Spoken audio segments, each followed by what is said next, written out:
are here today to do this together. And I want to ask all of us, leaders, the clergy, Kenyans, to work together towards a nation that we can all be proud of. And even as we engage in public discourse on matters that are important to the people of Kenya, we must be careful to be factual, lest we become victims of the things we accuse others of doing.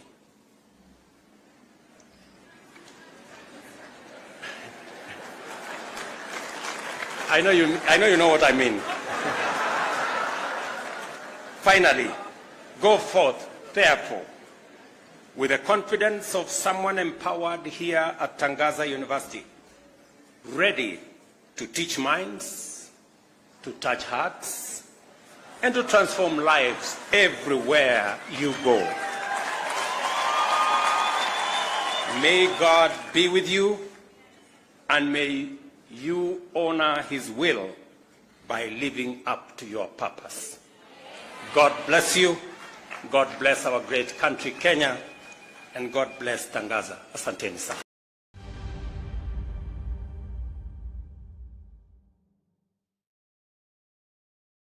It is baffling that a bill proposing an extension of the 5-year term to 7 years is being considered, and apparently there are plans to rush it through the legislative system. A two-term limit of 10 years, as given by the current constitution, is ample time for any visionary political leader to leave a strong legacy if they perform. We need to critically scrutinize this political move. We question the motivation behind this agenda and the long-term interests it serves. We strongly condemn this retrogressive and manipulative thinking. Let us not create problems where there are none. We have matters of national concern, such as the crumbling CBC education system, health care services, reconstitution of the IEBC, a huge block of educated but unemployed youth, and fighting the monster of corruption, among others, that are surely top priorities. Overtaxing Kenyans. We all know that the government raises its revenue primarily through taxes. Our problem is that Kenyans are being unreasonably overtaxed by the continued myriad of new tax regimes that are constantly emerging from day to day. It seems to be a hidden way of reintroducing the rejected Finance Bill 2024. We must listen keenly to the cry of the Kenyan people. The current tax regime is already prohibitive and burdensome. As Catholic bishops, we have many times reminded the government of the need to put to good use all the collected revenue and live within its means. Conclusion.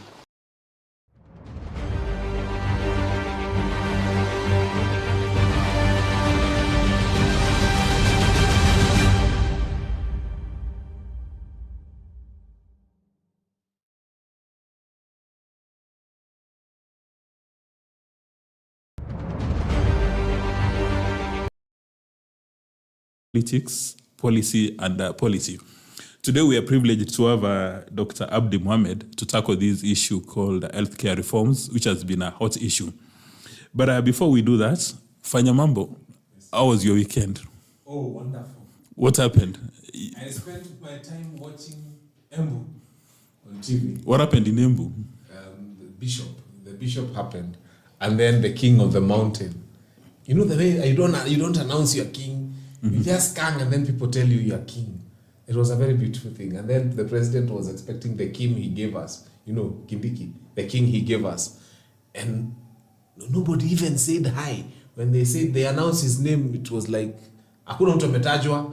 So it was a beautiful weekend for me. I also understand you are to Fungamano and you rocked the boat. Fungamano was awesome. We had an opportunity to speak about the things that are happening in this country. If you haven't watched, just go to social media and look at Fanya Mambo at Fungamano. Tulifanya Mambo huko. It was good. Rocking the boat. No, we're just speaking the truth. You know, with Kenya Kwanza, by the way, you don't even need to fight Kenya Kwanza. Just speak the truth about them. Is that part of your campaign process? Just ask hizi tunaogopa juu Subaru inakuanga imejaa mafuta all the time. Owidi, how was your weekend? I have never seen Fanya Mambo so happy. It's like he's taken an energy drink. Unfortunately, his happiness only comes from Mount Kenya. That is the only problem. But where would you want his happiness to come from? Anywhere in Kenya. But you know, he does mediation. He doesn't speak about mediation. He's a lawyer. He doesn't speak It is about... okay, but sometimes... I want to pay for advertising. When I want to speak for my work, I don't want it to come for free. It will not be interesting. I want to pay for advertising when I want to talk about mediation. So you send me a bill. Anytime I speak about mediation, you send me a bill, then my company pays for it. The producer's taken notes. Yes. What were your highlights for the weekend? You know what happened in Embu? I don't know why people want to be political analysts when they don't have facts, figures, and logic. When you have those facts, So, Fanya Mambo when you have doesn't have figures, facts, figures, when you and have logic. logic, and when you have dates, then you understand and see through everything. You remember the bishop's Salamu came just 2 days before the Embu?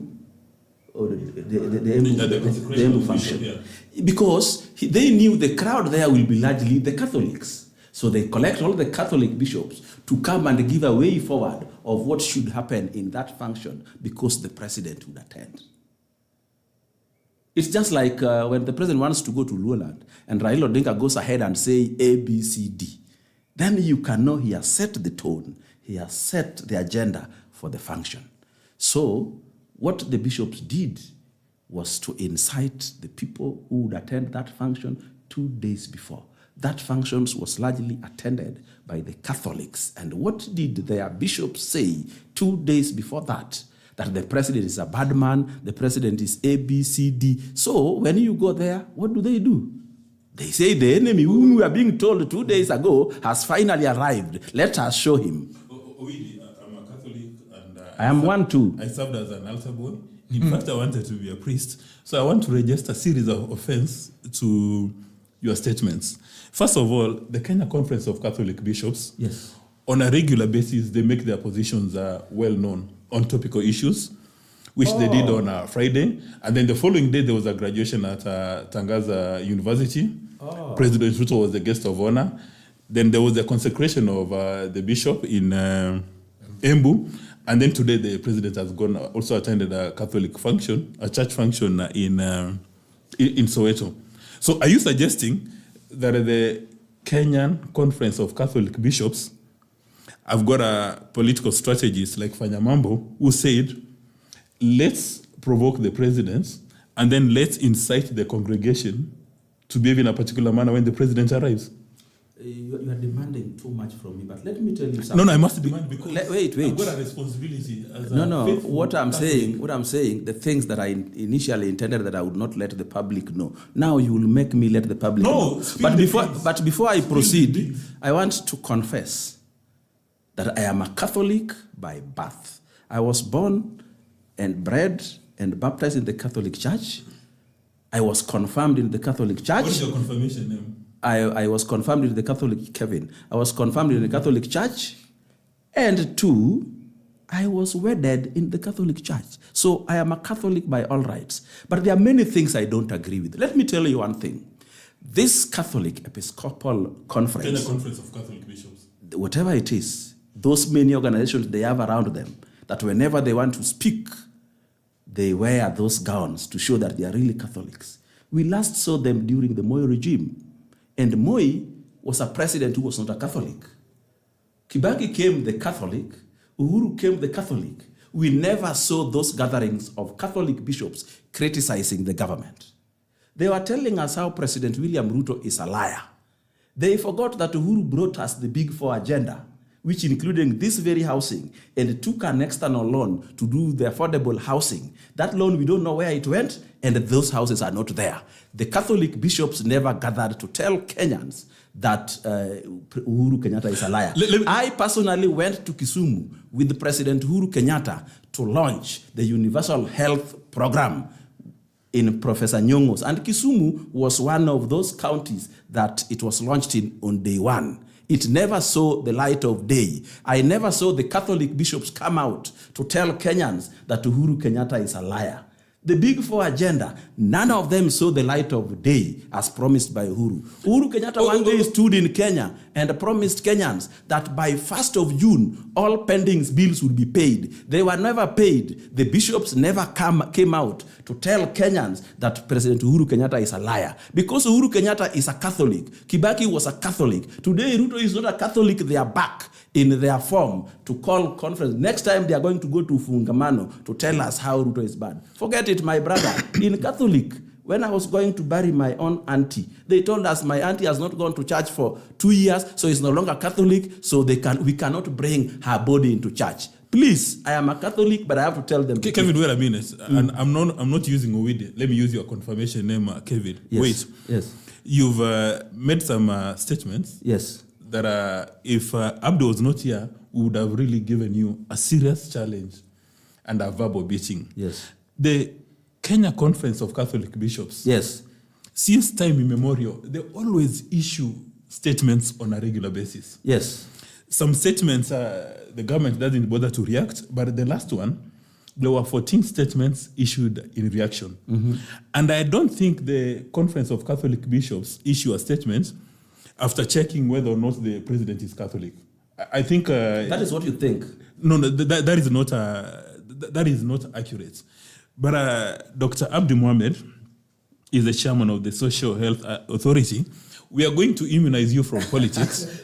Because as he talks, it is accurate. What I have said is logical, accurate, and it's a fact. No, Fanya Mambo will give the last word on that. So we are going to immunize you from politics because, well, you've got capacity to discuss politics, but we want to discuss healthcare in Kenya. But before we do that, the Cuba healthcare model has been celebrated as the best in the world. And some of the statistics here are just amazing. There are, as of last year, they had about 35,000 physicians who are trained on primary healthcare. And the difference between Kenya and Cuba is that these doctors live where they work. Their healthcare is a human right, and there is minimal private sector participation in healthcare. Before we go to the healthcare reforms in Kenya, what are your preliminary views about the Cuban model? Thank you very much. I don't think I can be outside the politics, because the reality is in any change that you would like, politics plays a big role in any policy. And they say when you get a certain window where you know the problem, you know the solution, and you have political goodwill, that is the only time you will be able to achieve the biggest reforms that you would wish for. And on this one, on health, that's what we have. We know the problem, we have the solution, and we have political goodwill. I would like also to speak to the issue of the bishops, because I would not do justice if I don't mention... I should have offered you immunity. No. It's not immunity. It's just to state facts so that we are very clear on those things. The CEO of KCCB, Kenya Conference of Catholic Bishops, who is the health secretariat, is a board member in the Social Health Authority. Mm-hmm. And is very much aware of what are the resources we have received, how we have dispersed, So they are part and parcel of even a smaller committee which sits with the CEO from the different providers on how to disperse when we receive money in terms of ratios. The faith-based organizations constitute around 3% of providers, but receive close to 20% every time we do disbursement. So what they receive is more than what actually should have gone to the private sector. So they get a lion's share. A lion's share vis-a-vis what they owe is owed to them. So for me, it was very unfortunate that what was said was not factual compared to what was written in that statement. And when we asked our board member, I think she is able to go back and clarify those issues to the bishops, because the bishops who are in health have met and understand how far we are on the issues of pending bills and on the issues of this issue. Yes. And if you recall, because it's also good to be factual as well, these are pending bills that have been occurred over the last 6-7 years. So what happens is that every time, and this is money that's owed by government institutions. So the way the budgeting process happens is that the ministry, when they are doing this financial year, they are budgeting. So by the time it's June, if money hasn't been released, which was meant for this financial year, because the ministry has already done its other budget for that, the new financial year, and money hasn't been released, what happens is it becomes pending bills. So unless you put that as during supplementary, as extra funding, it remains pending. I will give you an example. There is money that's owed by Ministry of Interior, which was for police. Police left NHIF almost 4 years ago, 5. But that money has never reached, but the providers provided services. So that is what now His Excellency was trying to address by asking the different ministries to put in their next supplementary as extra funding, not current budget, but extra funding to clear. And we got 3 disbursements, 2 from the Ministry of Health, which was 6 billion, and 1.6 from Ministry Interior. of Public Service. No, Interior not yet. So to address the pending bills. And the reason why he did is because he understood, and we explained to him that we need to address historical challenges in the health, which one of them biggest being the pending bills. And this is something that he has done at his level, on his own, trying to mobilize resources on behalf of the Social Health Authority. So for me, it was not right to accuse someone of being something, but at the same time you are doing it yourself because you don't have, you are economical with the facts. So Dr. That Mohammed, is, for me, is what I wanted just to put clarity on. Yeah, Yes. Dr. Mambo, let's go back to, thanks for the clarity. Yeah. Yes. Let's go back to the Cuban model, because we want to Yes. build up. Yeah. So for the Cuban model, I think it focuses on family. And that's what they have decided. So what they have is a doctor, a nurse, polyclinic, and it's more focused on prevention. So everyone is an employee of government. So there's no option of that you are doing your own things privately. Yes. So you are on a salary, you are a civil servant, and that's why they're able to export doctors, nurses. Yeah, because they've assisted many countries all over the world set up healthcare infrastructure. The reason is because they have overproduced. Their population is small, so they're able to cater for their country, but at the same time they have an opportunity to now export that the way we export tea and coffee. That money actually goes to the government. The salaries that are paid, or whatever money that they agree with other governments. So for them, their focus is mainly family and its own prevention. Nutrition, everything. If you think about WASH in terms of sanitation and all that. So the question that Amora is asking back in the village, back in Mosocho, yes, if this model has worked in Cuba, the United States, Norway, the European Union, everybody goes to Cuba to study this model, how come we have not adopted it here in Kenya? Because earlier on you spoke about identifying the problem, offering a solution, and securing political goodwill. The only difference is those guys are communists. So there's nothing called individual liberty. And health models are many.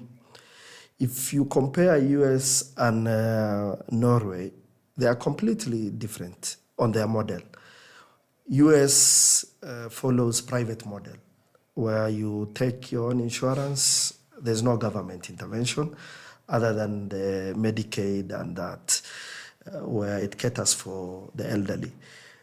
If you go to Norway, they have the model of social health insurance, where now people are deducted close to 10-15% of their salary, and it goes to social health, generally social welfare issues, whether it's education and health.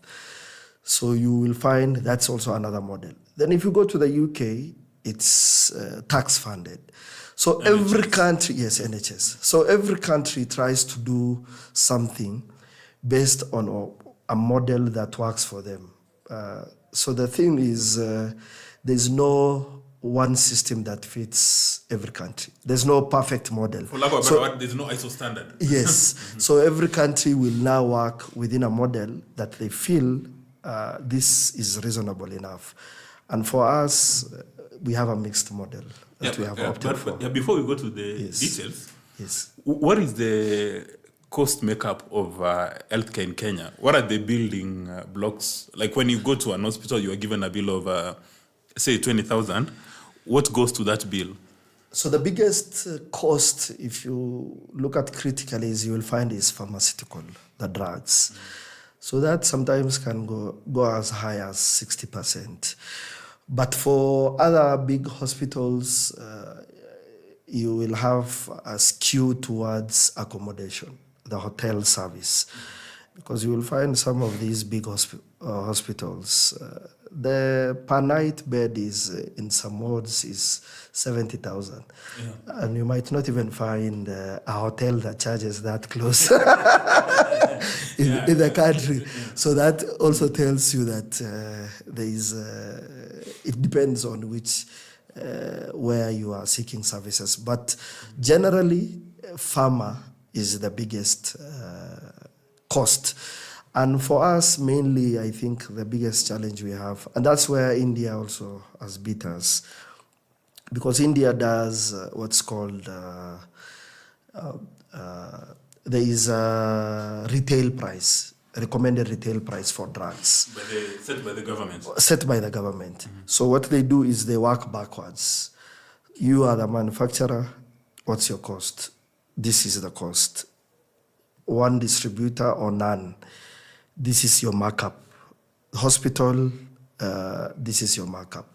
So they put a stop to it and say, beyond this, you can't charge. So now, I'm still going to use your words. You said that you have identified the problem, you're offering the solution, and there's political goodwill. Yes. Knowing that people in the pharma make obscene profits, so you know the problem, you know the solution, and the political goodwill. We are headed. You can't chew everything at the same time. So we have to start from somewhere. And that is an area that we are moving into, hopefully soon, to just try and reduce the cost of treatment in this country. That's the only way we will be able to provide comprehensive UHC to citizens. We will start from certain expensive drugs to begin with as we move down the chain. And it's mainly not the manufacturers. The biggest challenge we have is distributor. And we have never done bulk purchasing and agreement. That's one thing that... What is bulk purchasing? So what happens is Sudan, before it went up in smoke, it used to be... there's a farmer which is located, it's a multinational, and it's Kenyans. Their headquarters for East Africa is in Nairobi.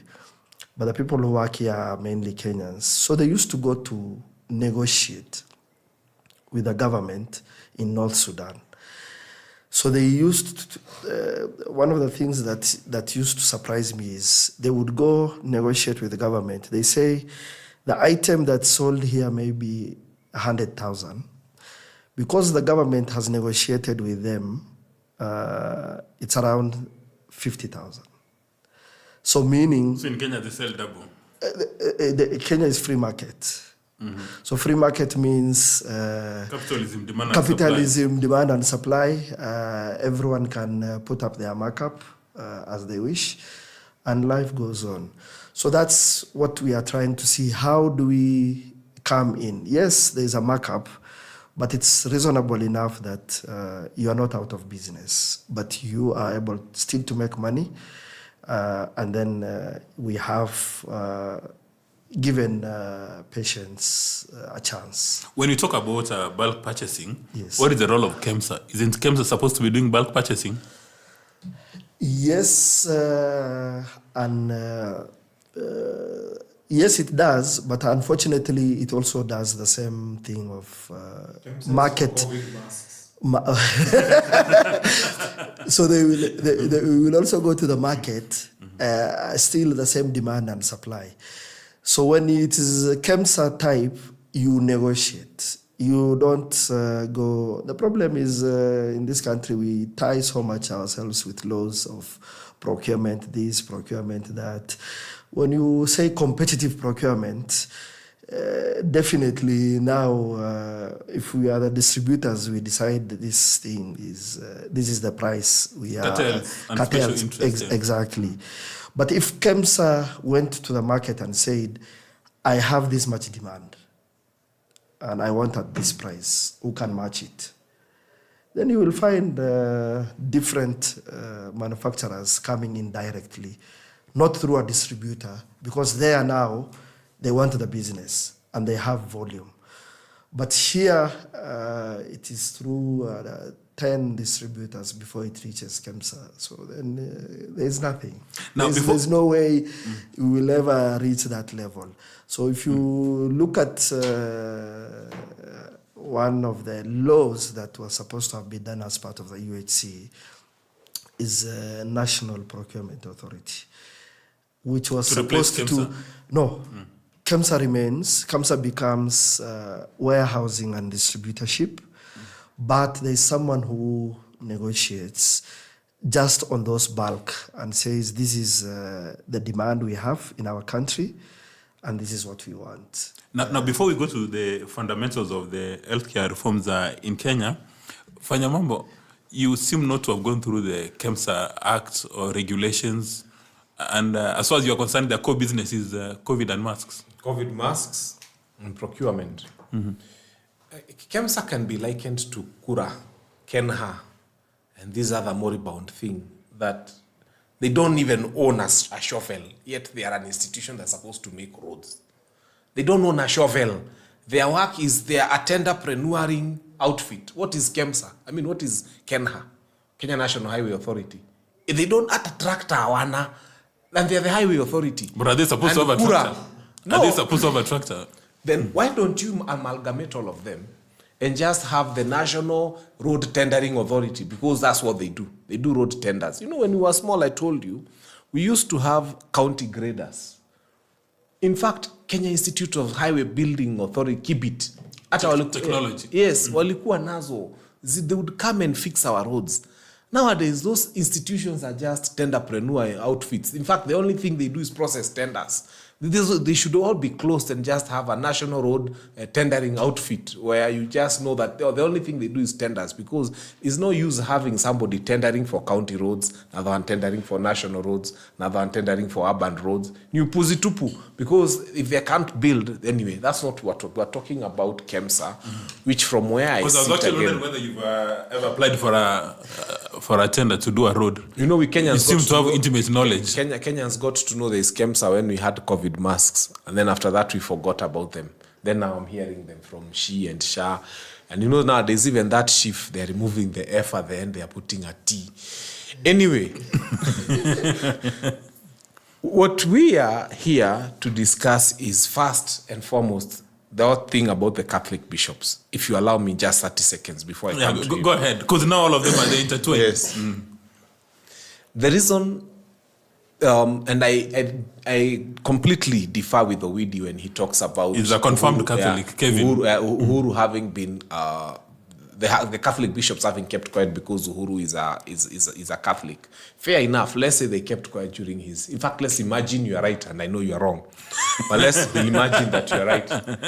The Protestants themselves are holding press conferences every day. In fact, the last ones held a press conferences and said that GCI are being sent to their churches to intimidate them. But how come government never reacted? Because, you know, hizi church mina zitanga success card. Ile iko na picha ya bwana na bibi yake. And then when they die, some of these churches never outlive them. First, the sheer number, the percentages of Catholics in this country is quite high. Secondly, like what was read on that Thursday, or was it Friday, Thursday, was actually then read today in every Catholic church. And then it was read in every Jumuiya. For those who attended Mass, they know that it was read in every Jumuiya. Why are you looking at Kevin? No, because he didn't attend Mass. I know where he was. So what we are trying to say is now you know that the Catholic Church has got the capacity to say something, and it goes to every corner of this country in a very intimate way to people, same day. But some of these churches, and I'm not rubbishing them, they came, they held press conferences. Nobody even reacted because they knew this person beyond his squares and maybe social media, there's nothing. The Catholic churches has got very many schools, very, very many schools, and very, very many hospitals. And so they interact with Chief and SHA and that other one with a T at the end every other day. And they know that it is doing them that thing that has a T at the end every minute. And that's why they're uncomfortable. Because if they were to close their hospitals, and if they are to close these schools that are no longer receiving capitation, and now are going through a funny phase where we have a grade 9 and there's no Form 1, and then that infrastructure will be left empty for a year. The Catholic Church they are feeling the pinch because they are interacting with people at that level every day. And they are seeing people dying under their care, and there is nothing much they can do. Dr. Mohammed has indicated that one of their own sits in a keyboard. These people are doing the wrong things. If you read the Kenya National Bureau of Statistics on the diseases that take Kenyans to the hospital, he's here, he'll tell you. The first one is upper respiratory tract infections. Yani homa. Those are the ones that take people there. Okay? And then the second one is malaria. And then diarrhea. In that order. So dysentery is why we are spending a lot of time and money. If this government was where it's supposed to be or where other governments are supposed Dr. Mohammed is here. We should have been Look at him in the eye. Yeah, we should have been dealing first with we know when COVID came, I thank God. Watu walinunua kitu inaitwa sanitizer. And anybody who was a doctor around that time will tell you hospital visits declined by a very huge margin. Because the reason tunaendanga hospitali ni juu sisi ni wachafu. I mean, the reason you get homa most of the time, you go into a bus, you touch those services, and then you touch your noses, and you get homa. Hata si ati ni mtu alikusinizia. So if first you are to find a way to insist that we have sanitizers in every pocket, just a sanitizer, and we wash our hands as often as we could. So you want KEMSA to buy sanitizers? No, KEMSA hata wasinunue. Kenyans were already making their own. Hata walikuwa naenda wanachukua changa, wanasema si ni alcohol. Then they add some small nice smell and that's it. It works. I think let's work on preventive. That's what I'm trying to say. Primary health care. Dysentery. You know, you're spending a lot of money buying drugs for dysentery when we can find a way to clean up our spaces and make sure that we are living cleaner lifestyles, and therefore we are not spending so much money on dysentery. Unajua hata ni ugonjwa ya aibu. Unajua daktari akikuja kwa corridor aseme nani mwingine ako na dysentery? Then if you had it, you will not say me too, because you don't want others to know. So Dr. Mohammed, you're getting an ambassador. But before you speak, Kevin Owidi, Dr. Mohammed has indicated that the cost of farmer is obscene because of capitalism. And when President Ruto was campaigning, he indicated that one of his priorities, the one, is to crush cartels and special interest groups. And state capture. And state capture. Does it mean that 2 years later, President Ruto has been unable to identify, crush, dismantle cartels and special interest groups in farmer? He has been able to identify. Has he crushed? He has not crushed them because they are fighting back using people like the Catholic bishops. Allah? Let us not pretend. These people are capable of using people, gaslighting others, and then pretending that they are fighting for us. So are you suggesting that the bishops are part of a cartel? They have been bought into this cartel. Let me tell you something about these Catholic bishops. You know, Jesus never agreed with these church people. This is one church where everything you want them to do is paid for, which is not supposed to be the case. We pay tithes there like every other thing. So when you see President William Ruto is not keeping what he said would be done by a certain time, remember, immediately he got into power, the Raila Odinga axis went onto the road. Who cheered them on? These very people who a year later now went onto the streets with the Gen Zs. When that one is over, they have now hired another group wearing long robes. I cannot have respect for these people because even the pending bills they are blaming President William Ruto for were incurred during President Uhuru Kenyatta, a fellow Catholic, but they should have at least for people to believe them, they should have mentioned even the past regime. But everything is beefed on President William Ruto as they complain. Yet they know very well those bills are historical. I don't think President William Ruto has been the president since 2010. No. Oh, wait a minute. During yesterday's function, former President Kenyatta was in attendance. Exactly. And he was referred to as the former president. Exactly. So the president of the Republic of Kenya today is William Samoei Ruto. Exactly. If anything goes wrong in Kenya, yes, it's President Ruto who takes responsibility. Exactly. Why are you very keen on history? He would tell you, no, right now we are not doing a postmortem. We don't want to establish the cause of death. We are now physicians. We want to treat a condition. I want you to understand that we must blame President William Ruto for anything wrong that happens in Kenya today. But things that happened in Kenya yesterday when he was not the president, like in carrying those bills we are talking about now, we cannot blame him. Just because he's the Mambo president. will tell you that Kenya is a going concern. When you take over a company, you take assets and liabilities. It is. But if you forgot to blame the mistakes at the time which they occurred, don't come and blame the person who has taken over. What we need to do in Kenya today is struggle to correct things and do it differently from the way Uhuru and Kibaki. Wait a minute.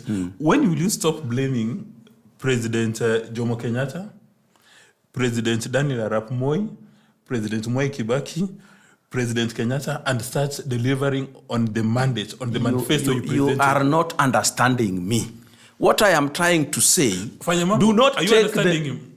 Wait, Bwana, I want to talk. Do not take mistakes done by my father and put them on me and crucify me for them. When you lived with my father and you saw him make those mistakes and you blamed him. Even now, you hear Fanya Mambo talking about Kura, Kera, you would think these ones were formed by President William Ruto yesterday. He's even telling us how KEMSA is a COVID organization. And these were things that were brought by those two Catholic presidents. And now they are telling us how those things are bad for Kenya. Don't you fear you're going Ruto to is be the one who excommunicated? tried to reduce the number of these unnecessary parastatals. And what did he get? Backlash. Everybody is complaining he should not do that. They want to steal those. How do you steal parastatals? And Kenya is an authority. It is not a construction company to own shovels. If you want a construction, tell the president, Mr. President, form a construction company owned by the government, just like China Road and Bridge are owned by the Chinese government.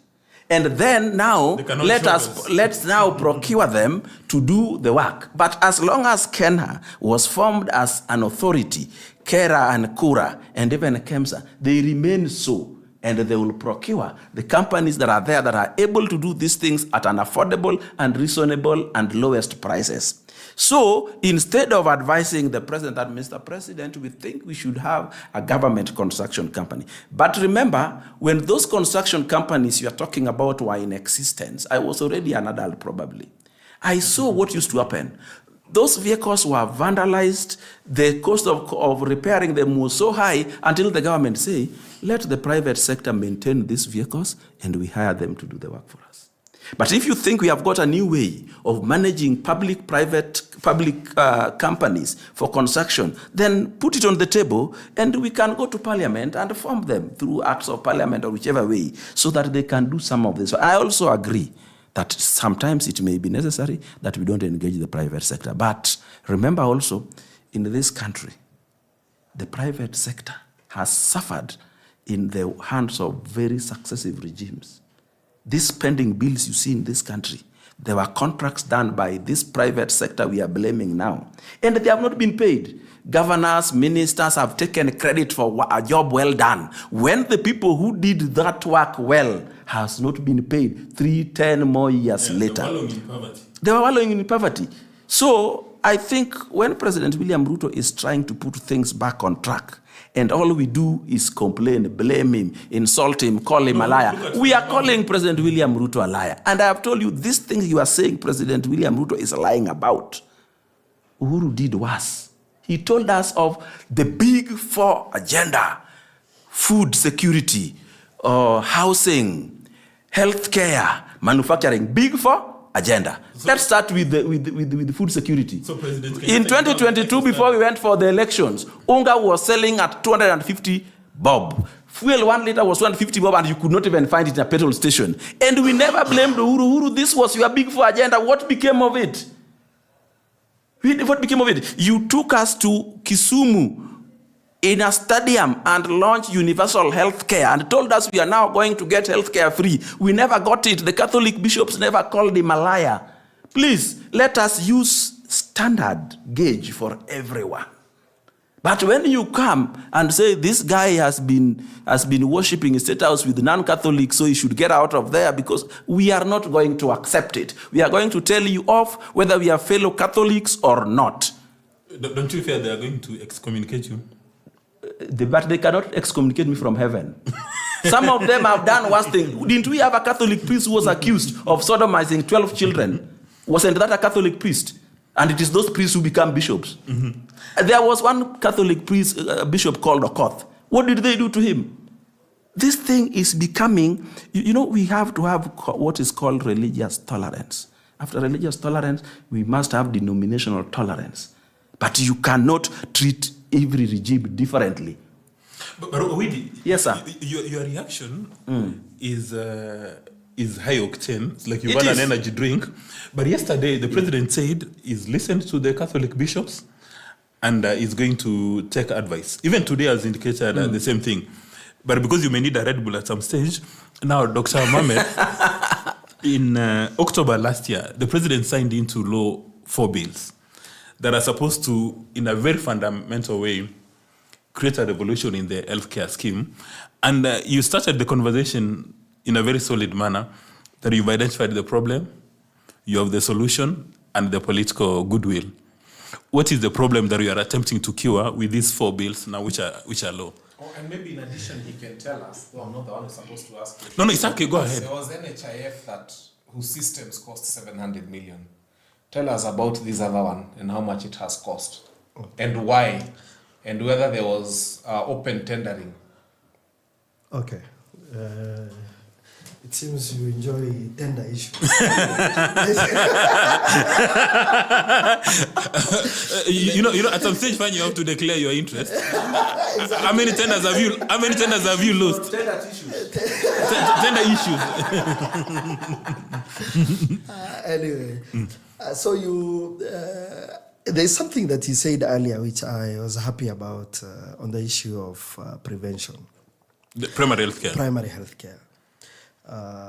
So if you look at the follows, one of them is called what? Primary Health Care Act, Social Health Care. Thank you.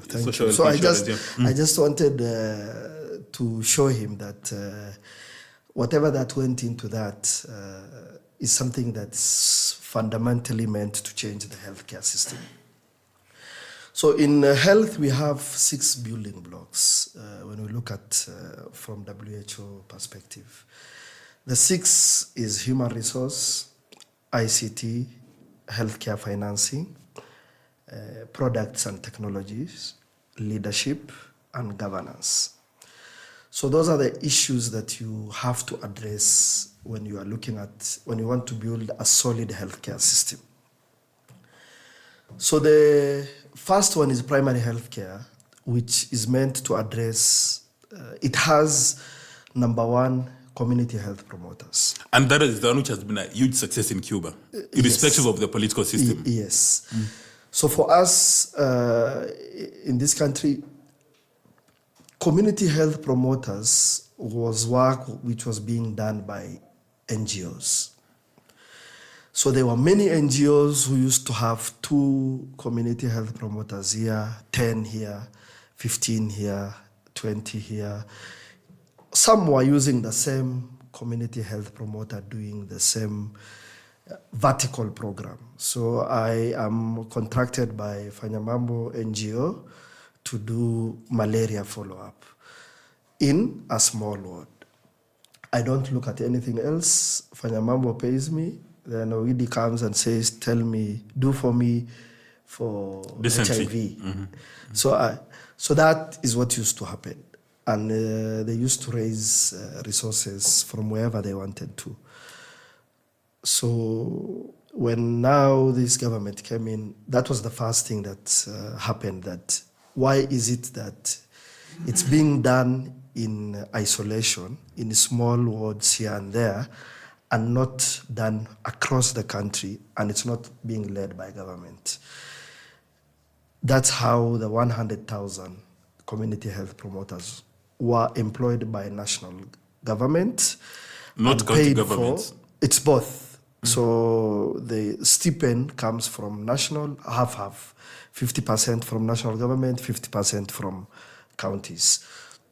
So they have the bags, they have a phone to record, because previously they were doing the registry manually. So they used to carry different books. Now this means across the country, 47 counties, we have community health promoters who have been selected by the county, not national. So they are the ones who identify, and it's the community that selects them. So the idea is to help them advocate for these things. Wash your hands after you go to the toilet. Take your child to the clinic for the nutritional, as if you are pregnant, go to the clinic for ANC, antenatal clinic. If you are on TB, take your medicine. If you are diabetic, are you on medicine? So they are supposed to help from the bottom up, so that the communities understand what constitutes or what will help them in terms of health, so that they can educate them and link them to a primary healthcare facility, which is a level 2 and 3. That's a dispensary and a health center. So that is number 1, one of the acts. The second act is FIF. The Facility Improvement Financing Act. Previously, that used to be common before the new constitution. Facilities used to collect money, and they used to be given AIE, and they used to spend it at the facility level. when governors... What is AIE? Fanya Mambo is struggling as much as he's happy with tenders. Authority to incur expenditure. So that they use that resources in that same facility.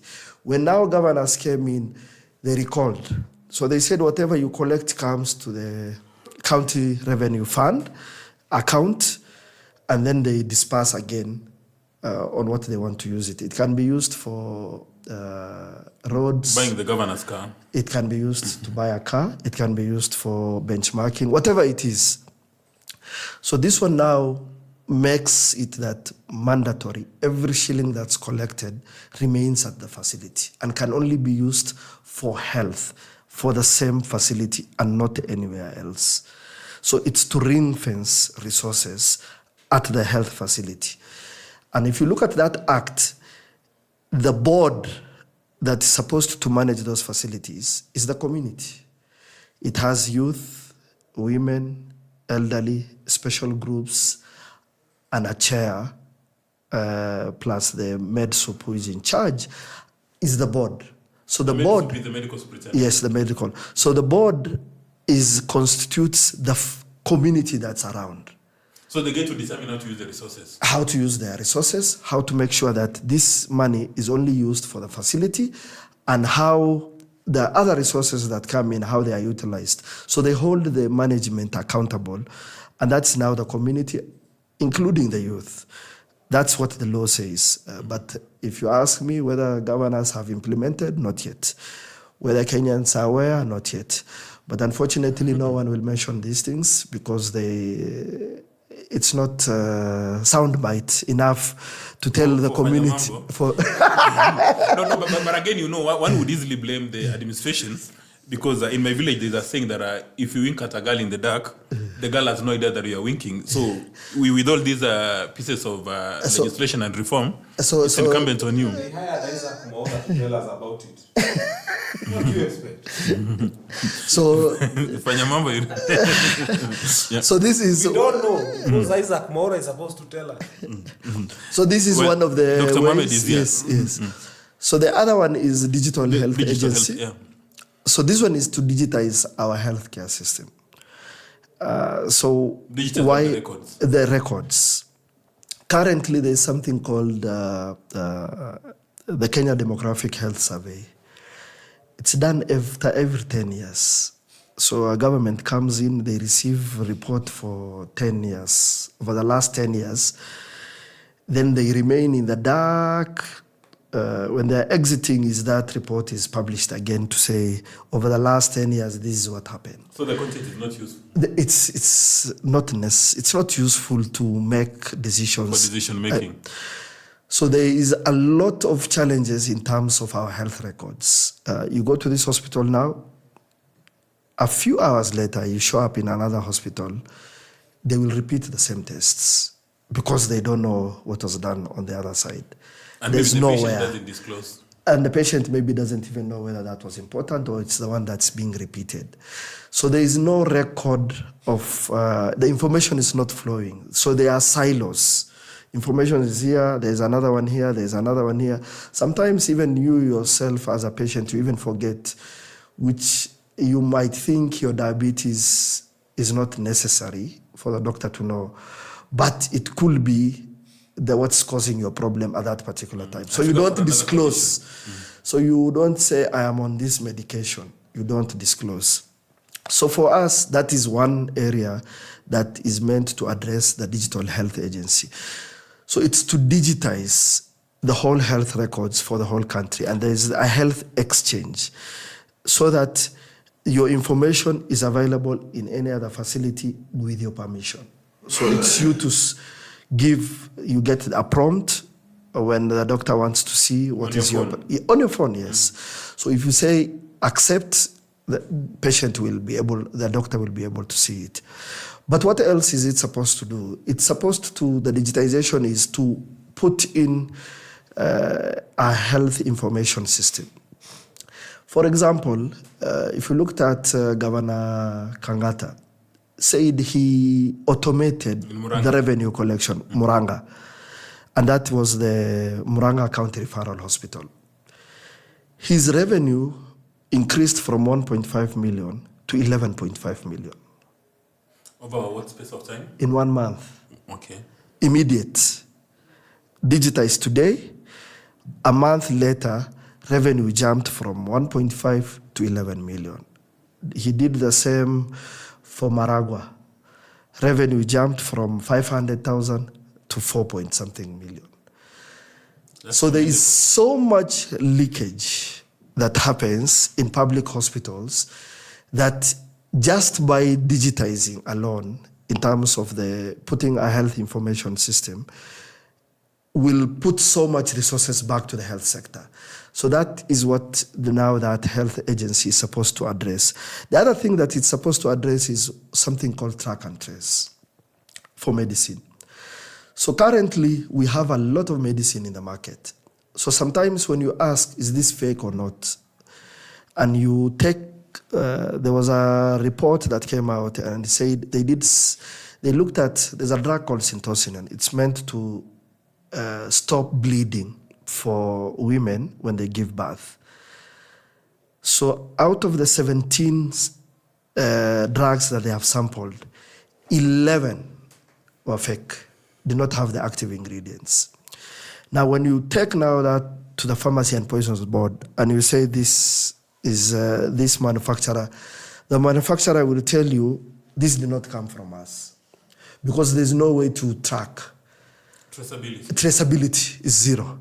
So now by this digitization, we are able to trace medicine from the manufacturer to the patient so that if there is an issue, you can trace it back to its source so that you are aware that there is no the drugs that are fake. If you look at generally, in the rest of the world, there's misuse and abuse of antibiotics. Why? Because now you can walk into pharmacy and say, I want amoxil, and you will be given. Because there's no one who is checking on whether this person is issuing against a prescription. But when you digitize, that becomes much easier, rather than now trying to go to 15,000 pharmacies and each one asking them, where's your prescription? Show me against each medicine. It's impossible. But digitizing that prescription and digitizing the dispensing means that you are able now to know that there is no medicine that's being given and there's no abuse of.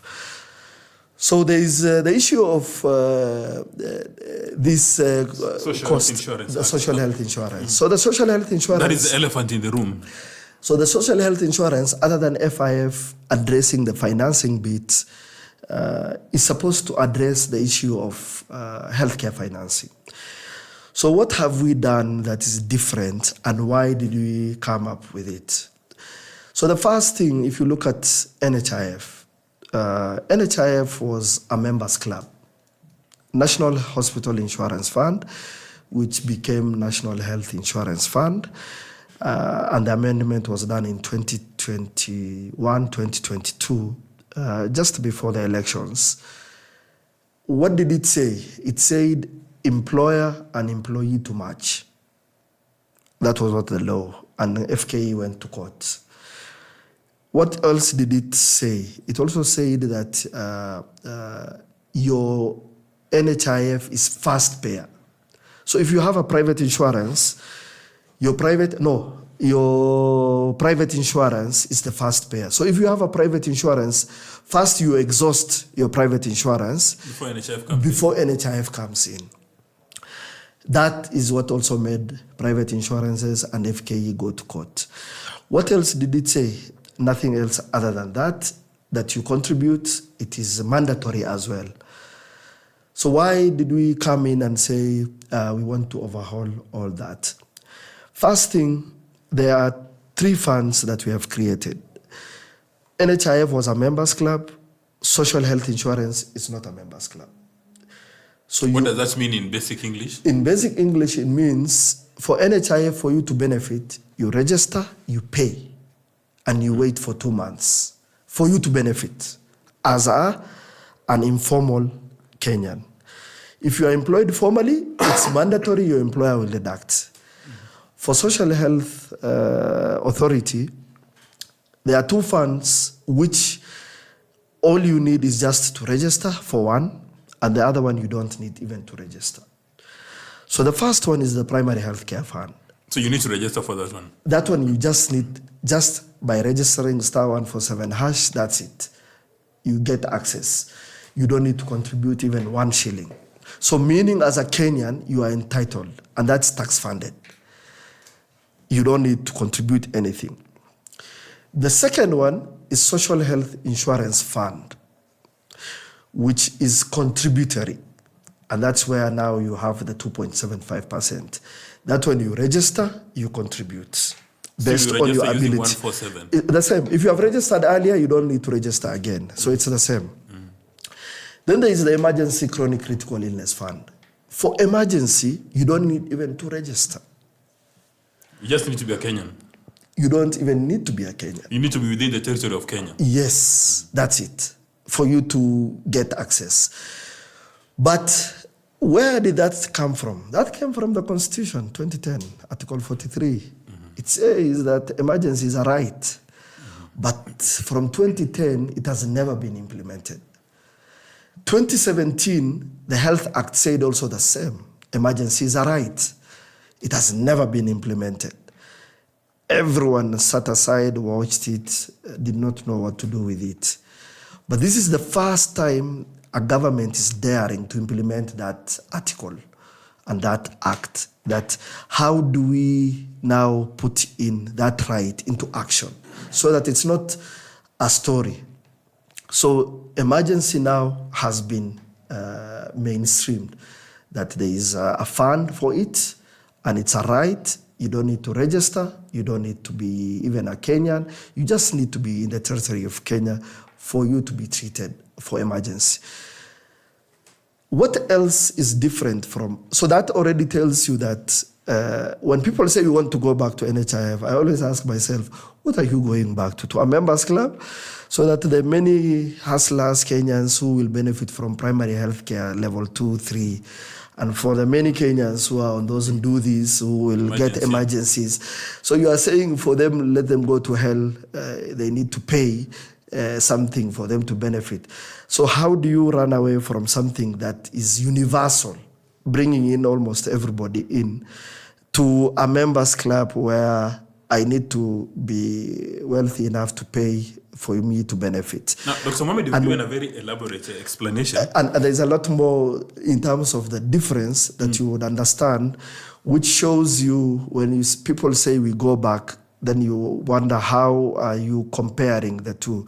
So the other thing that you need to look at is for Social Health Insurance Fund, you register today, you pay today, you benefit today. You don't wait for 2 months, which was what used to happen under National Health Insurance Fund. Immediate. It doesn't have exclusion. It doesn't have age limit. So that also allows you, whether you are old, young, sick, healthy, you access immediate. It doesn't matter which disease you are suffering from. The other thing that we have done is on the issue of how we have put in the structures. NHIF did not have a limit on how much it can use on administration. And that's why it was... So they could use 90% of what they collect. On administration. On administration. Mm-hmm. That's why they bought land in Karen, 10 acres, which is under a problem. That's why there's a parking lot. If you are an insurance fund, that's not your business. Your mandate is to collect premium, pay for sick people. So what is different from under Social Health Authority? It's in the law that you can only use a maximum of 5%. It's not in regulation. Goes to the core business. 95% goes to the core business, which is to pay for benefits. So that again tells you that there is a difference, that this has been ring-fenced again, so that you focus on service delivery rather than doing other nonsense which people used to engage in. What else is different? For the first time, you can actually know what you are entitled to as a Kenyan, because we have gazetted. There's a benefit and there's a price. It's in the Gazette notice. It's a document you can actually download and know that for this surgery, hip replacement, I am entitled to 350,000. So when you go to a hospital, if they tell you, oh, SHA is paying 250, you can tell them, no, that's a lie. Check the Gazette notice. The Gazette notice says I'm entitled to 350. Or they tell you dialysis is 5,000, you add the balance, you tell them, no, I'm entitled to 10,650. So this is a document that you know, and it's not hidden, it's in the public domain.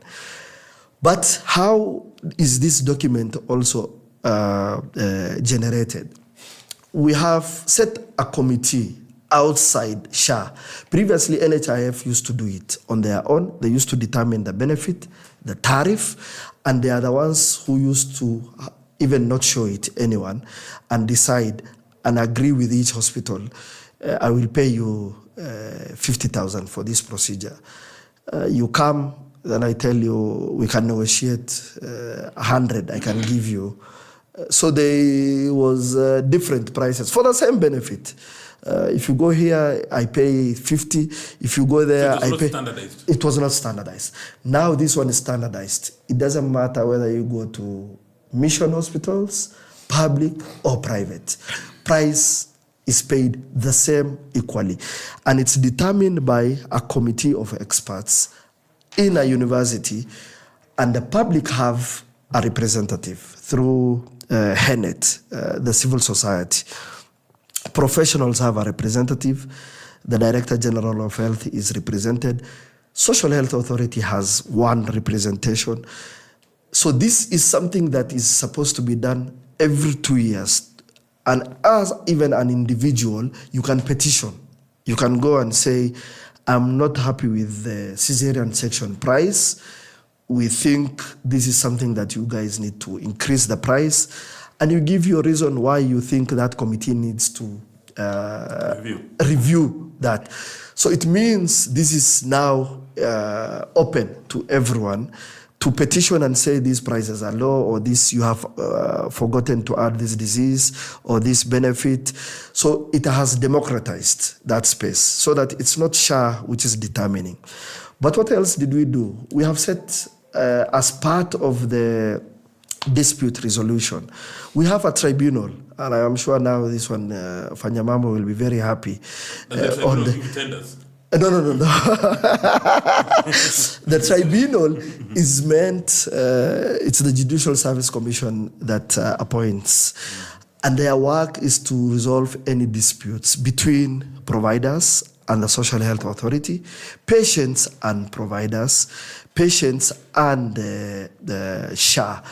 So all these reforms have been done to address. One other thing that, before I forget, is the issue of who empanels. You know, previously, facilities. So previously, it was used to be NHIF. So I'm the one who decides whether your facility will be contracted by NHIF. Now, it's not that way. Now there is the regulator, KMPDC. They give him a license. What have we done? The first thing that we have done is on our website. It's e-contracting. You self-register. As a medical facility. As a medical facility. You go into the website, go to the e-contracting, and you fill in, you sign, and you send, and you are contracted. Voila. It can take you even less than half an hour, 1 hour. But what used to happen? It's the authority that used to do it, NHIF, and it used to take 2 years. In dark corners. For you to get contracted, starting from the branch, negotiate, allow your document to be sent.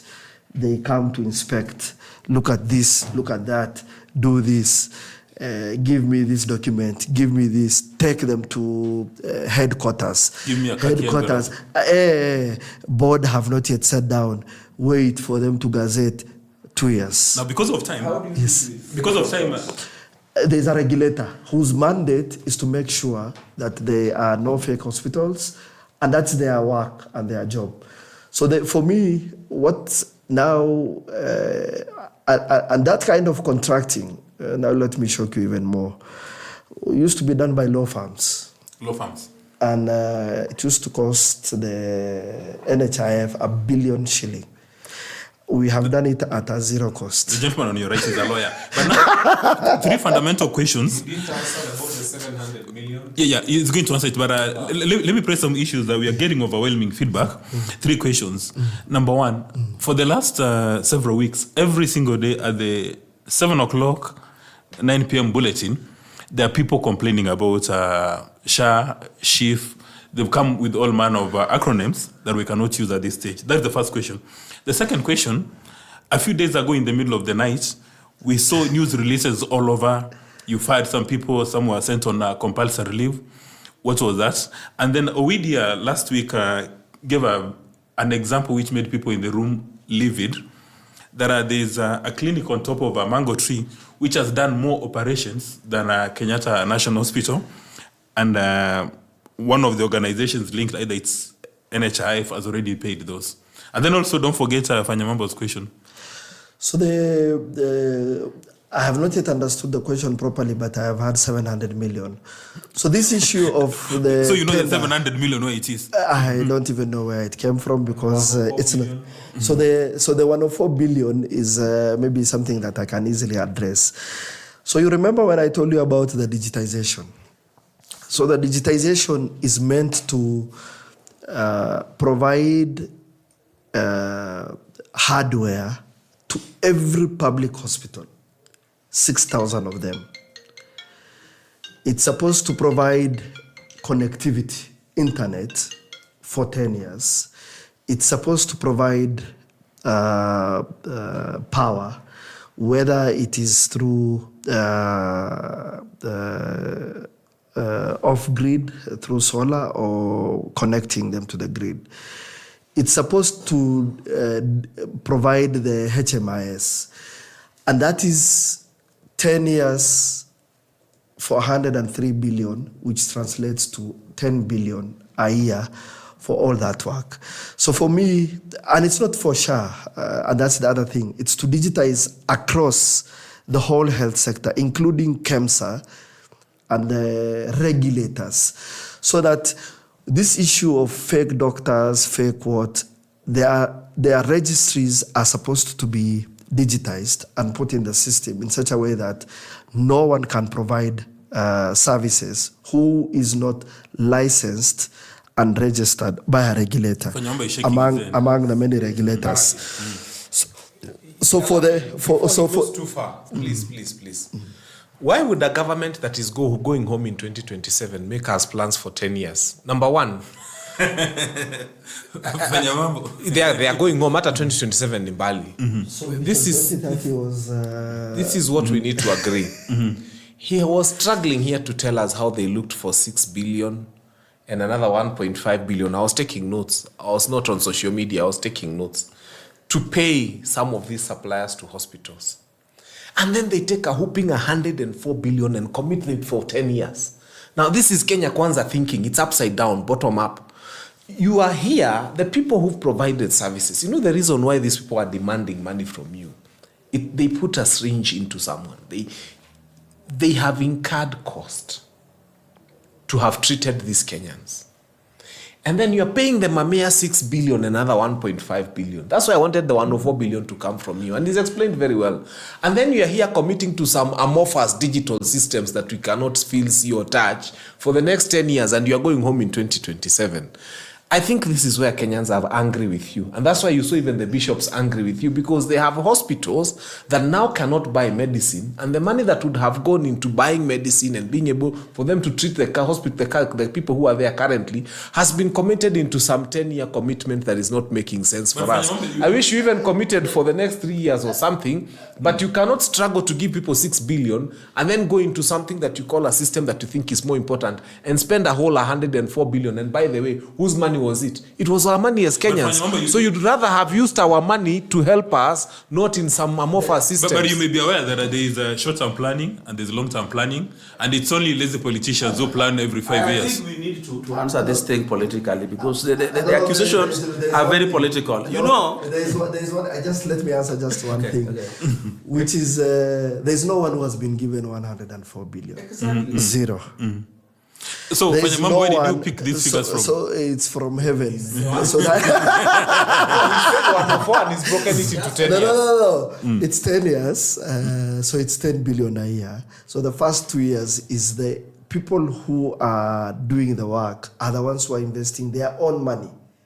There's nowhere government is giving them, and you will never find it anywhere in the budget that there is 10 billion annually that's being given. And the importance, I have given you just one example. Muranga Level 4 hospital makes now 100 and something million. It saves from leakage. And they're just one facility out of 6,000 facilities. So do a multiplier effect on how much this industry will save, which was going to pockets of people. So for me, if you even do the 10 billion monthly, it's less than $1 billion every month. But if you look at the savings and what it will bring into the industry. Efficiency and effectiveness. Effectiveness. In terms of even planning for diseases, even knowing what is the burden. Because we will now move away from these commercialized things being told there is a teenage pregnancy in this. You know, those things are just theoretical currently. We don't have enough data to say that real time. So the system you have will give you real-time data? Real-time data. Every now and then you can actually see this is happening. Even the facility is claiming, you can actually see it's Kenyatta National Hospital, these are the numbers, these are the patients. And that's why when you are registering now, we are not taking your biometric. Why? We are using your national ID biometrics. So, which is already the national system. Which is already in the national system. So putting in systems will also, in the long run, will help us in terms of security. Because when you go to a hospital and you are not anywhere in that database, and you cannot show how you entered the country, it will be very important in terms of saying, who are you? How did you end up in this country? Because you are not registered in this National Health Registry, client registry. So for me, it's easy to say 104, but what is the 104? And how is it being used? And what is it doing at the end of the day? For me, I would say it's even a steal. 10 billion a year, providing data, providing all that to each of the public health institutions in this country, 6,000 of them. Okay, so let Owidi give that political answer. I think you are almost getting what I wanted to say, but I wanted to tell him that this 104 billion is the cost of a 10-year strategic plan to improve medical care in this country. Yes. And when you subdivide it the way it is, you are doing it so that the holoi polloi in the streets can understand what you are talking about. In fact, we are going to tell them it is 10 billion a year distributed to 47 counties to buy both medical equipment, digital equipment, and then connectivity. Yes. It is, and do you know, in this country, we spent a similar amount to buy medical equipment for county governments during the Uhuru regime that today we can't even trace. And that one was bought. It's a strategic plan for 10 years. That one was immediate. They were tendered for. The tender document was this size. And they got them, and they distributed to the country without their consent, without public participation, and the Catholic bishops were still there, and they said nothing. Did Fanya Mambo raise that issue? How can they?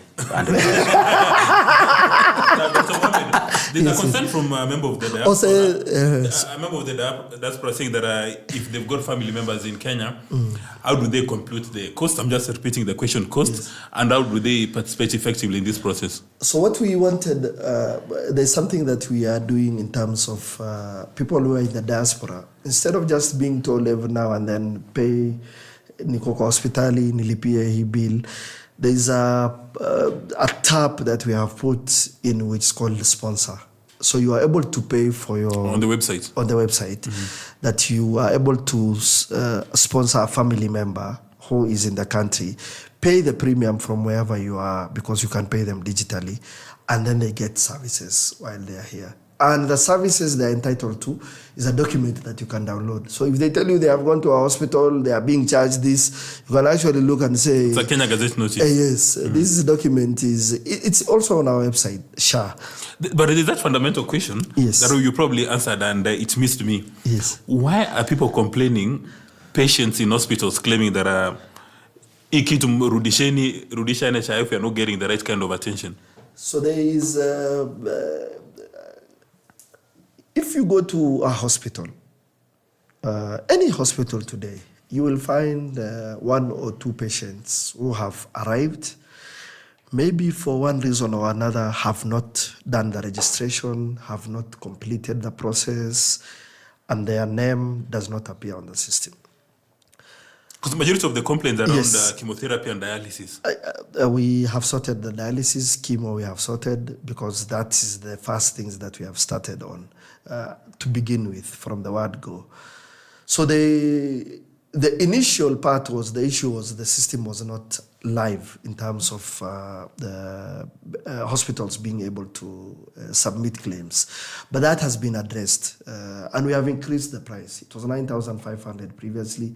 Now it's 10,650. So we have increased what we are paying. And that gives people almost $1 million plus, 1.2 million annually for dialysis only. That's just one benefit. And that's someone maybe who has paid 3,600 shilling as their premium for the whole year. And it covers them plus their family. So you can see 3,600 and you have one of the benefits is dialysis, which is 1.2 million. And another 1.2 million if we decide to go for transplant, because we will pay 700,000 for the procedure. We will pay 150,000 for pre-transplant assessment. We will pay 160,000 for the person who is donating kidney for their operation as well. And we will still pay 200,000 for the treatment post-transplant so that your body does not reject.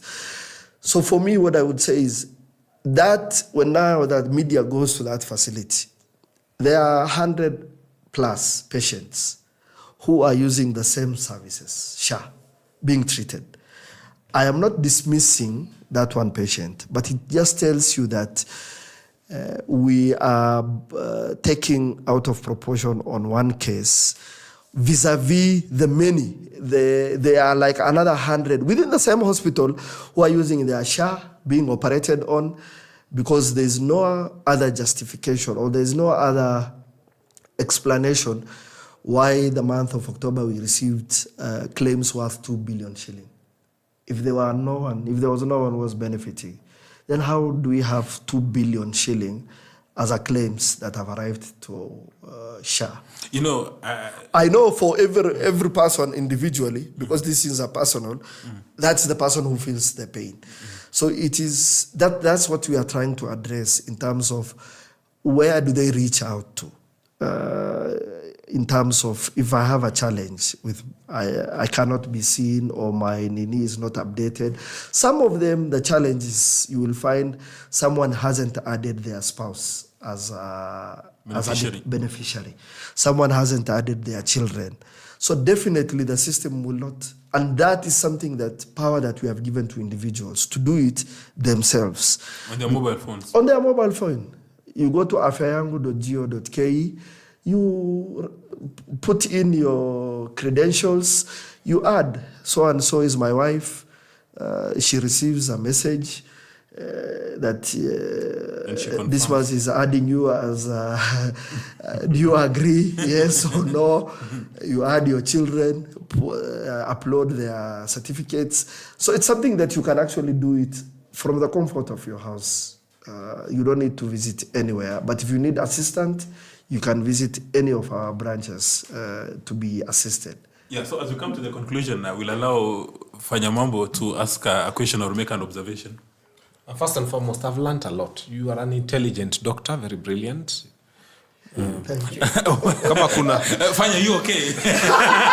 No, I'm not talking about Actually, it's really subdued Fanya Mambo. Oh, okay. It's very rare to subdue Fanya Mambo. What I have learned is that he knows what he's doing where he is. And that's a good thing, to have someone. I mean, I don't always fight people for nothing. You know, there are people at the top who wenye wajui kitu wanafanya, but this one knows what he's doing and he understands the scope of his work and he's explaining it very well. So it would be stupid for me to fight something that is being explained very well.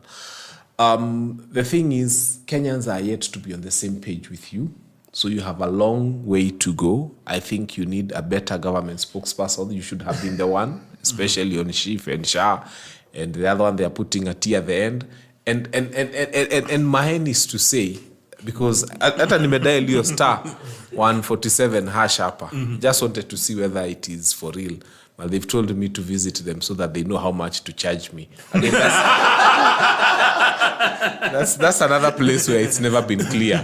People. If you do your Proximus testing, which there are questions Proximus testing, PMT, there are questions you answer, and it will give you your premium. You don't need to visit anyone. You can answer those questions, and you will find that your premium is 500 shilling or 600 shilling or 1,000, and it gives monthly, and it gives you, and it gives you, and it gives you the total at the end. Then you can pay immediately, or you can pay monthly. So it's available. I fully agree with you. There is a lot of misinformation. A lot in terms of disinformation, which we try to fight. But you see, sometimes... That's why I did not heckle you. Thank you. I allowed you to tell me. I know you're not a politician. But I could tell Kenyans want to hear from you. So we desisted from interrupting. Because there's someone who has got someone in a hospital bed right now. I am cognizant of those things. There's someone who's got their mother being taken to hospital tomorrow. And there are things I can't tell them because I don't work where you are. That's why I let you. Odoyo Owidi. Actually, the information you've given, you've offered a lot of clarity. Yeah. And when you were speaking, I was wondering, this body you chair, yes. Do you have a communication team? One of the reasons why. No. I'm wondering because under normal circumstances, it's not supposed to be the chairman breaking down what this authority does. I agree with you. The only difference or the thing that I have is I have been involved in the design of this thing from the word go 2 years ago. I have been part and parcel of the people who drafted these laws, the regulations, the benefits.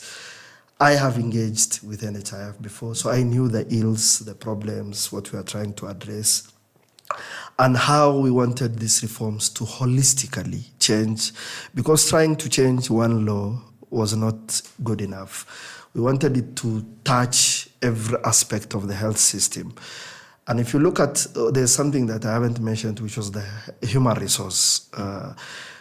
KHRAC, the Kenya Health the Human Resource Agency, was in the Health Act 2017. It was never constituted.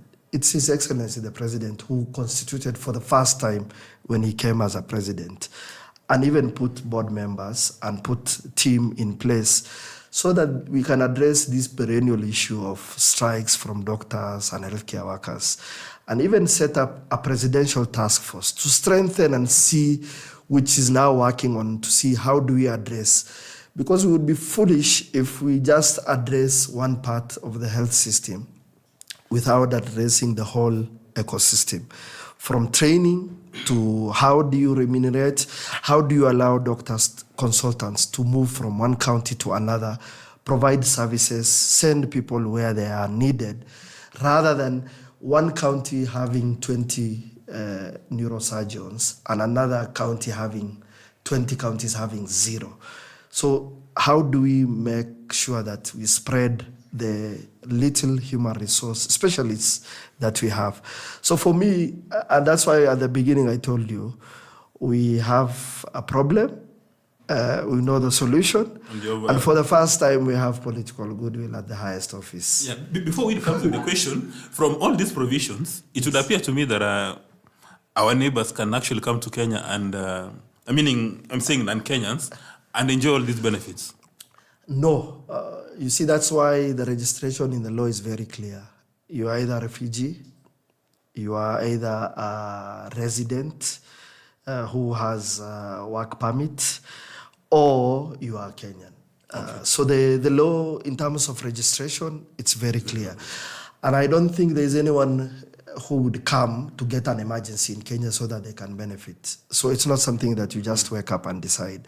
So for me, we tried to address all those issues when we are trying to come up with a law so that it's clear that people who have legal documents are able to register and pay for this. And the idea is, I gave you the example of 3,600. So for me, if I ask you today, 3,600, one person contributing, a benefit of 1 million, you need 350 people, close to contribute 3,600 for one person to get. So the idea of social health insurance is we have a national harambe, and it's to your ability. You pay what you can afford. That makes us equity. And if you look at even previously... Equity. Yes, equity. So we are pooling our resources, we are pooling our diseases. So those who are sick are the ones who benefit from the resources that we have pooled. So you will find in NHIF previously, the guy who earns $1 million was paying 0.017% because the maximum was 1,700. But the person who was earning 5,000 was paying 500 shilling. That's 10%. So it was not equitable. And with this 2.75%, if you look at the data, 60% of people who contribute, close to 60% of people who used to contribute to NHIF actually got a reduction of what they were paying to NHIF.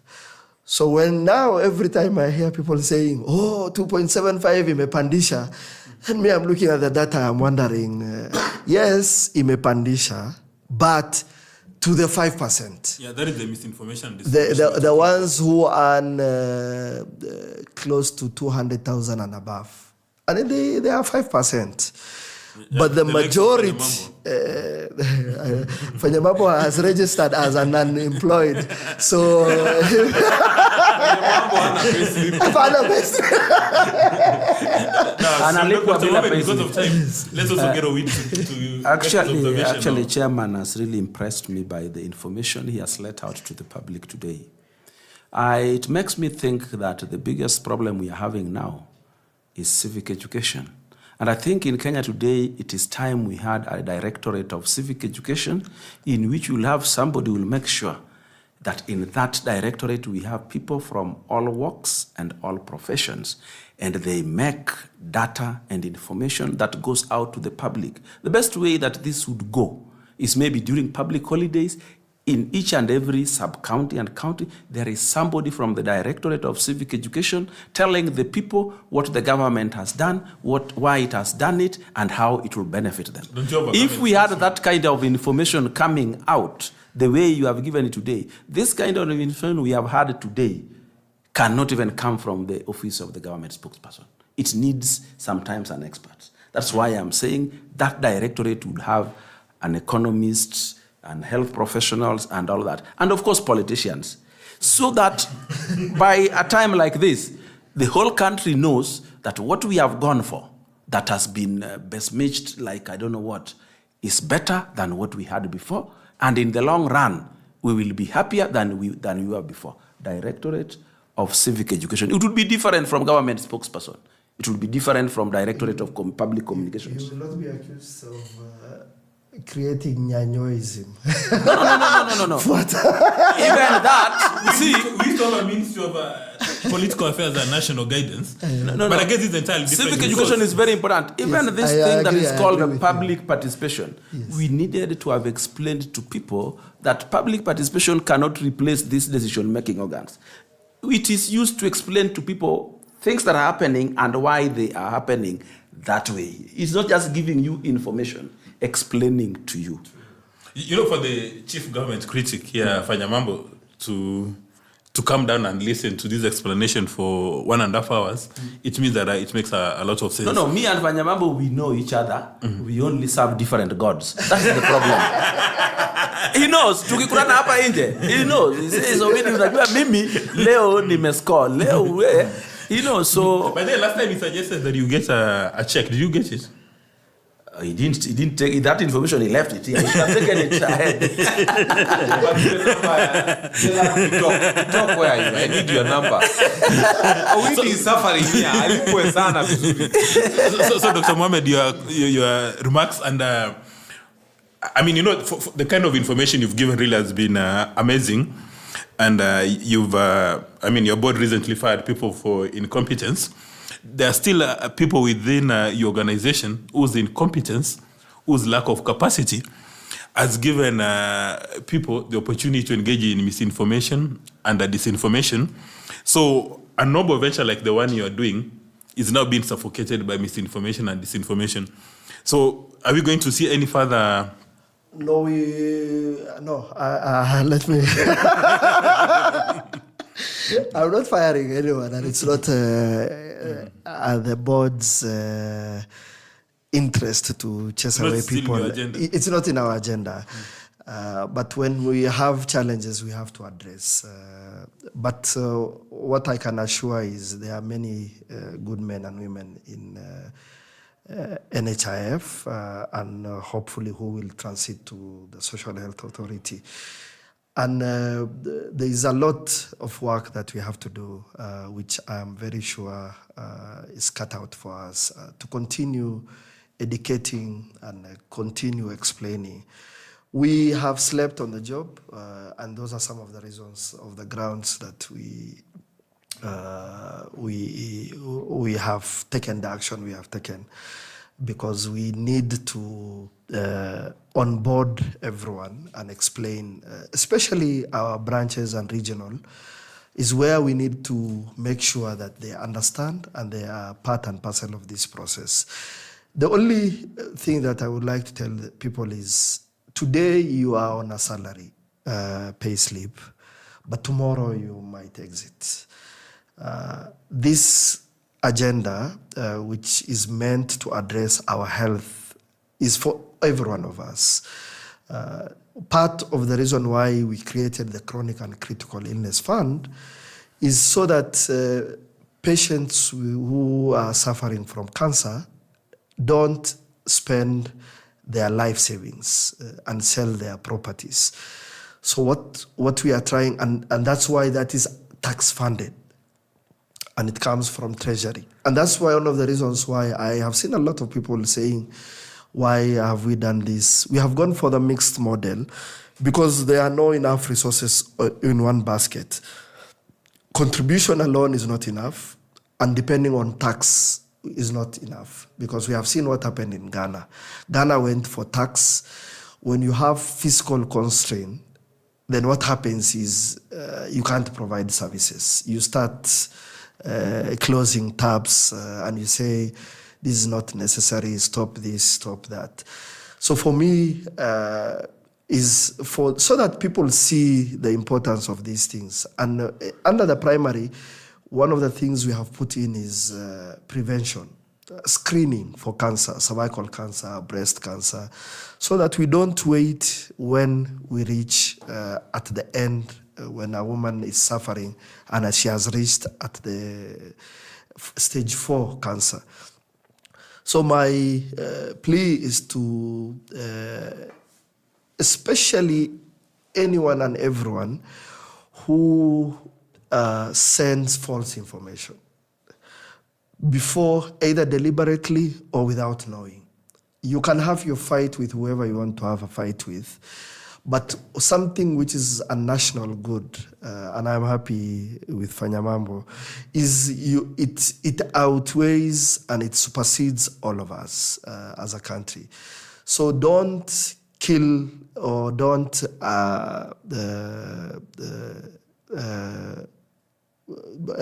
spread false, something that is good and it's beneficial to everyone. Emergency, and we all know, you don't know when you will need. Now imagine if you are taken to a hospital and the first thing they are asking is a deposit. Or a title deed. Or a title deed, just to receive you. Now those are the things that we are trying to address under this new system, which is beneficial to every Kenyan. For me, that's my appeal. It's a harambe, pay whatever you can afford, and then let's work to improve. As I have said, the benefit and tariff is something that is open to the public to discuss and engage. The FIF, the communities, need to engage their county facilities and become board members and look at how their dispensaries and health centers are run, because that is where they will seek their initial treatment, and that is where it's free. You just need to register, and that's where you will seek services. So why not make sure that facility is run properly, the way you would like it? Owidi, 30 seconds. I think we are having a very constructive debate. I initially never gave this a chance, but when Owidi and Fanya Mambo can read from the same script, I think I think we are sensible Kenyans debating our future. Thank you. Fanya Mambo, 30 seconds. I think today has been a very beautiful show. I must say Daktari has said very nice things which Kenyans wanted to hear. As to whether they are meant at the top is a different story altogether, but this is good because, as I've told you, Kenya has very nice policies on paper, in shelves, in everything. Even what he's doing at his level is probably very good. As to whether it's meant at the top is another story altogether, which we shall know within good time. But most importantly, the president attended a function at Kayole today in a church, and I'm good that the message from the bishops was read for him again, and that reminded him where we are. Na ni vizuri pia, na watu wa Embu, congratulations. If you see anybody from Embu anywhere, just hug them. They understood the assignment, they did it very well. So the message is clear. Thank you. We know time is money. Dr. Mohammed, thanks a lot for creating time and offering very useful insights. And maybe in 6 months, we'll call you to find out whether the transition has been complete. Kevin, now we know your confirmation. Yeah? Kevin, really, thanks for your time. Time is money. Thanks. That has been Fireside, the home of politics, policy, and polity. Asante sana.